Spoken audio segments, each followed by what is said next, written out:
Hello, all you amazing people, and welcome to the video. And in this video, I am going to talk about what to do if you just feel like you can't do anything by yourself because of anxiety and because of DPDR. It can really turn your world upside down and leave you with that feeling like you can't actually do anything by yourself.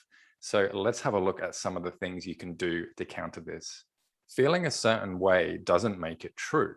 When you're caught up in your emotions, it's hard to see the real picture of what's going on. It's hard to see the truth.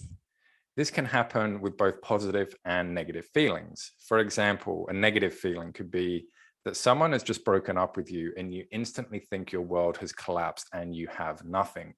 In that emotional state, you won't be able to recognize that you still have your health, your job, your family, your friends, your goals, etc. So it's the same for feeling like you can't do anything with DPDR. Right now, you are overwhelmed and not feeling like yourself. So for this reason, you believe that you can't do anything yourself. And this just isn't true. To prove that this isn't true, make a list of everything you are still able to do by yourself. And I'm sure you can keep up your personal hygiene, you can feed yourself, you can go to bed and get up by yourself, you can look after your pet, look after your kids, you can cook, you can clean, you can work, you can make phone calls, etc. By having this physically written down, you're able to visually see all the things that you can do by yourself. So when you are in that mindset of, oh, I just can't do anything by myself because of DPDR and anxiety, then you'll be able to look at that and realize, well, actually, that statement's not exactly true, is it? Even though it feels that way, it isn't true. But granted, some things might be more difficult, and maybe you genuinely can't work right now. But there are a crap ton of things that you can do. So why are you telling yourself you can't when it's not true? The reason you're telling yourself you can't do all this stuff when it isn't actually true is just because of your emotional state right now. And the fact that so much bad stuff is happening and you're not sure what to do, it just makes everything feel bad. And there's a word for this. It's called generalizing or catastrophizing. And catastrophizing, it's really seeing the worst in the situation rather than what it is. You're catastrophizing, and rightly so, because obviously it's really overwhelming. But if you do the thing of making a list and really challenging that thought that you are able to do things, then that's going to go a long way to help you.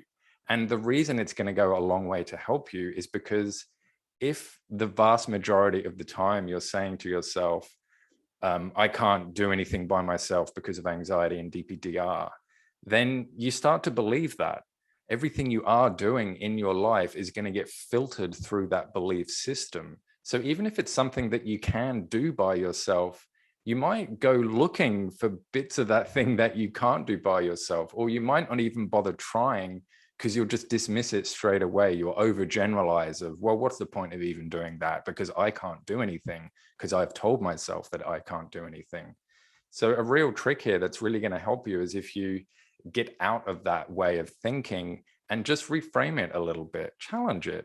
Say, well, is that actually true? Can I actually do that?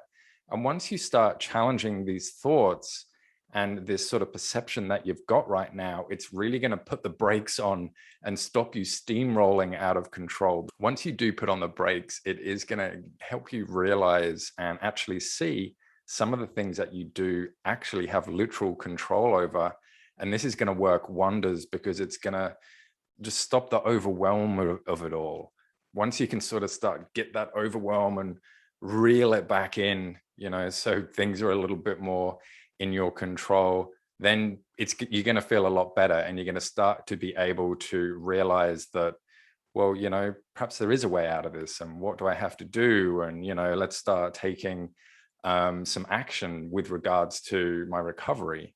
I hope you've learned a little bit from this vid, and please reach out to me if you have any questions or you want to talk about your DPDR recovery or the things that you can control. I will be happy to have a conversation with you.